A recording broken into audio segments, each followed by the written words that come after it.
जितने भी हमारे 3 किलोमीटर के रेडियस में सीटी स्कैन की मशीन और एमआरआई की मशीन है, तो हमारी टेबल पे सबके पैम्फलेट्स रखे होते हैं और आप जिसको भी रिकमेंड करोगे, जो भी आदमी सीटी कराने जाता है या एमआरआई कराने जाता है, 40% कट हमारे बैंक में ट्रांसफर होगा डॉक्टर्स के। ये फिक्स्ड है, ये फिक्स्ड है।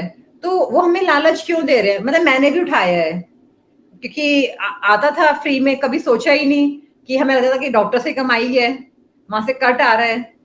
और जितनी भी लैब्स हैं हमारे 2-3 किलोमीटर के रेडियस में, सारी लैब्स हमारे यहाँ वो दे के जाती हैं और उनका जो आदमी है हमारे रिसेप्शन पे बैठा रहता है। जितनी देर हम लोग ओपीडी चलाते हैं, उनका आदमी हमारे रिसेप्शन पे बैठा रहता है। क्यों? मरीज निकला, वहीं से खून निकाल लिया। भाई मरीज वहां जाएगा नहीं जाएगा, रास्ते में खो ना जाए, ये ना करे। और हम लोगों को भी क्या होता है ना कि जो डॉक्टर्स होते हैं ना, वो आदमी को जैसे वो आता है ना, तो एक लॉबी में से उसको जज करते हैं कि पैसे वाला है या कैसा है, तो कितने का बिल फाड़ना चाहिए, तो कितने टेस्ट कराने चाहिए, कैसे कराना चाहिए। तो ये सब एक प्लान वो है। अब जैसे कि मेडिकल रिप्रेजेंटेटिव्स आते हैं, तो आज एक मेरे पास आया कि मैडम ये दवाई मैं रिकमेंड, ये वाली दवाई एंटीबायोटिक निकली है, बहुत अच्छी है, बहुत अच्छी है, प्लीज ये देना, प्लीज ये देना, प्लीज ये देना। मैंने कहा ठीक है। तो वो सैंपल्स रख के चले जाते हैं, टेबल हमारी भर जाती है, तो एक प्रेशर आ जाता है हम लोगों के ऊपर।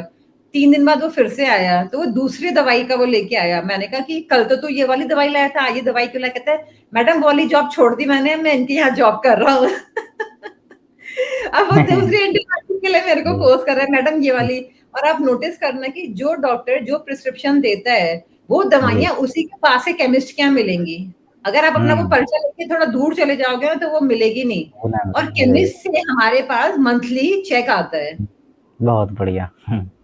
मंथली चेक आता है हमारे पास। और जब जो हमारा प्रिस्क्रिप्शन पैड है, जो हमारे पेन है, जो हमारा स्टेथोस्कोप है, ये सब हमें मेडिकल कंपनी सप्लाई करती हैं, मेडिकल रिप्रेजेंटेटिव्स।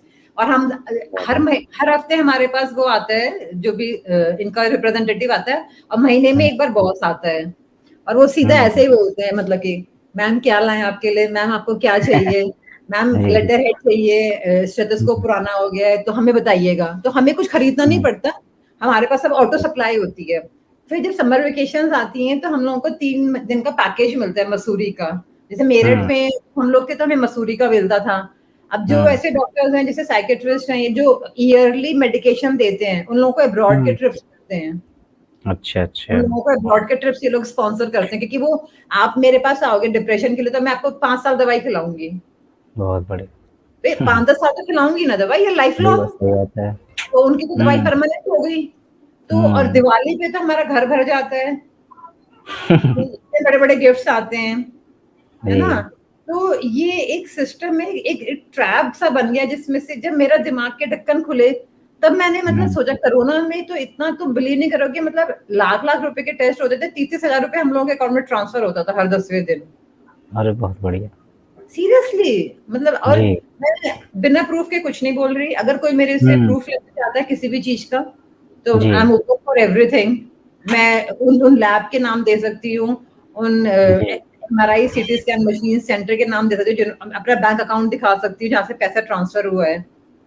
तो ऐसे ही थोड़ी रिच, ये लोग रिच हैं, रिच है ना। तो फार्मा, और जैसे कोरोना हुआ था, उसके बाद ही नई नई वैक्सीन निकलने लगी थी, और मतलब हमारे पास आने लगे थे कि मैम ये वैक्सीन बच्चों को और ऐड कर दीजिए उनके टाइम टेबल में। अच्छा। मतलब कि इतना इतना बड़ा पर्चा है सुमित, वैक्सीनेशन चार्ट जो है, इतना बड़ा।